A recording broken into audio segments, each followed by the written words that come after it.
আপনার আমার বিয়ার গড়র যদি আসছে ঠিক মতো গড়খালি করার জন্য সেটা নদীর মধ্যে পড়ে ধরে উল্টা পাল্টা কথা বলে এসে বিক্রিয়া করছে ভালোভাবে সেপারেশন করার মধ্যে আলাদা চরিত্র নিচ্ছে ওর চরিত্রটা আমি পাই গেছি তার মানে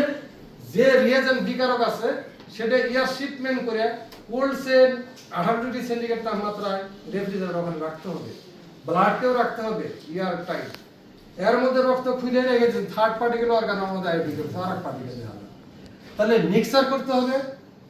আইসোলেশন করতে হবে তারপর mixing reagent and then sample and then blank machine পরিষ্কার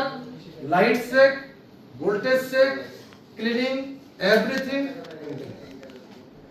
আশা করি উত্তর পাইছে কি উত্তর পাইছে হ্যাপি স্যার একটা কালচার টেস্ট যেমন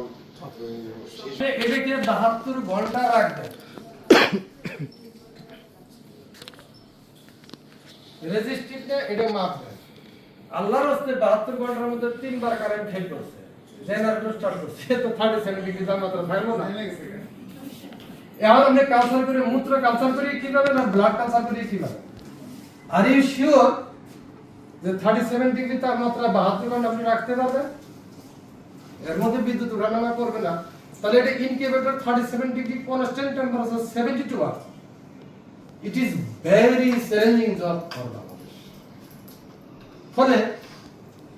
কোন জায়গাতেই রেজাল্ট আপনি ঠিক পাবেন না বাট আপনি যেটা বললেন আইসিডিডিআরবি করছে কি বড় ধরনের সেন্ট্রাল ইউপিএস লাগানো আছে বিদ্যুৎ যদি যায় টানা 4 ঘন্টা 6 ঘন্টা ওইটা তো ওইটা দ্যাটস ওয়াই চার্জ তো বেশি হওয়ার কথা না এটা কালচার করে সর্বোচ্চ 500 টাকা চার্জ লাগবে খরচ 500 আর এটা রেভিনিউ করে 700 টাকা হইলে পরে এই 60% লাভ থাকবে তাহলে 700 টাকা আর আইসিডিআর বেশি নিতেছে কেন ওই যারা স্টেশন বসাইছে ওইটা দিতে আর এরা কম নিতেছে কেন ওরা জানে কিন্তু জানে না যে এই যে বিদ্যুৎ চলে গেলে হবে না আশা করি উত্তর পাইছে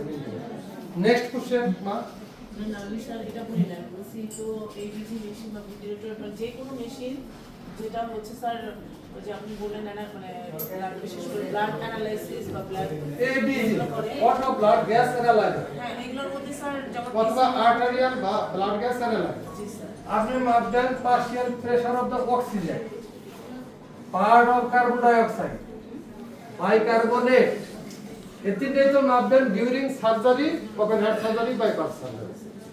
এখন এই মেশিনে আপনি এটা দিবেন দেওয়ার পরে যে মেশিনটাকে তো ক্যালিব্রেট অটোমেট করতে হবে এবং রিয়েজেন্টটা তো ঠিকমতো বসাইতে হবে কিন্তু আমি আবারও বলতেছি এই রিয়েজেন্ট কোন বংশ থেকে নিয়েছে কবে নিয়েছে হয়তো কিন্তু কারণ রিয়েজেন্টটা তো ইয়ার কাটতে আসতেছে না ভ্যাকসিনটা আসে ইয়ারে ভালো থাকে মানে আমি কোর্সে নিয়ে গেছিলাম সো আপনি রিয়েজেন্টটা যখন আসে তখন ইয়ার করে আসতে হবে এবং যেখানে আপনি মজুত করবেন সেই স্টোরটাই তো ইয়ার কন্ডিশন ইয়ার টাইট থাকতে হবে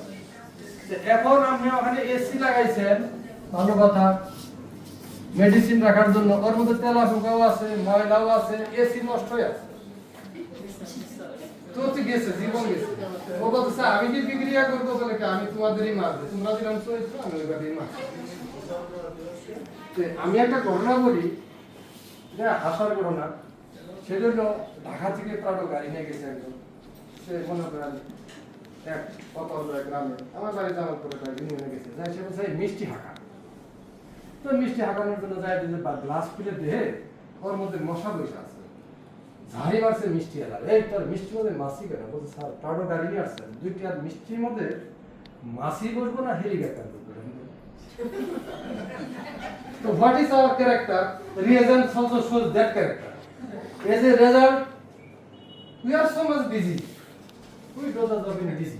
we are so much busy we are not so easy we need to advocate busy